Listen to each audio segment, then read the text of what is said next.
வீதியில் திருமண மண்டபம் கட்டுவது தொடர்பான தமிழக அரசின் அரசாணைக்கு இடைக்கால தடை விதித்து மெட்ராஸ் உயர்நீதிமன்ற மதுரை அமர்வு உத்தரவு பிறப்பித்திருக்கிறது. மேலும் தகவல்களை செய்தியாளர் மாரிச்சாமி வழங்கிட கேட்கிறார். மாரிச்சாமி வணக்கம்.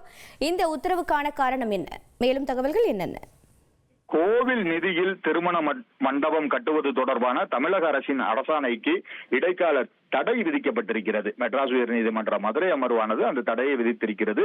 வழக்கு குறித்து இந்து சமய அறநிலையத்துறை ஆணையர் பதிலளிக்க உத்தரவு பிறப்பிக்கப்பட்டிருக்கிறது. இந்த வழக்கின் பின்னணி பார்த்தோமானால், மதுரை மாவட்டம் எலுமலையைச் சேர்ந்த இந்து பிரச்சாரகர் ராம ரவிக்குமார் உயர்நீதிமன்ற மதுரை அமர்வில் ஒரு மனுவினை தாக்கல் செய்கிறார். அதில் தமிழகத்தில் 27 கோவில்களில் 80 கோடி செலவில் திருமண மண்டபம் கட்டப்படும் என சட்டப்பேரவையில் 2022ஆம் ஆண்டு அறநிலையத்துறை அமைச்சர் அறிவிப்பு வெளியிட்டார்.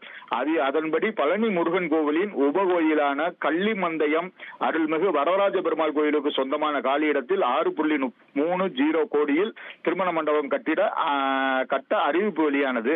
ஆனால் 16/5/2025 பிறப்பித்த அரசாணையை ரத்து செய்ய வேண்டும். ஏனென்றால் திருமண மண்டபம் கோவில் நிதியில் கட்டுவது அரசியலமைப்பு சட்டத்திற்கு எதிரானது என கேட்டிருக்கிறார். இந்த மனுவை விசாரித்த நீதிபதிகள் SM சுப்பிரமணியம், மரியக்லா கொண்ட அமர்வு கோயில் நிதியில் திருமண மண்டபம் கட்டுவது தொடர்பான அரசாணைக்கு இடைக்கால தடை விதித்திருக்கிறார்கள். மேலும் வழக்கு குறித்து இந்து சமய அறநிலையத்துறை ஆணையர் பதிலளிக்க உத்தரவிட்டு வழக்கை 2 வாரத்திற்கு ஒத்தி வைத்திருக்கிறார்கள்.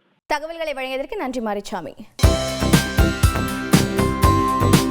தந்தி டிவியை உங்கள் கேபிள் டிவி ஆபரேட்டரிடம் இலவசமாக கேட்டு பெறுங்கள். செய்திகளை உடனுக்குடன் தெரிந்து கொள்ள உடனே சப்ஸ்கிரைப் பண்ணுங்க.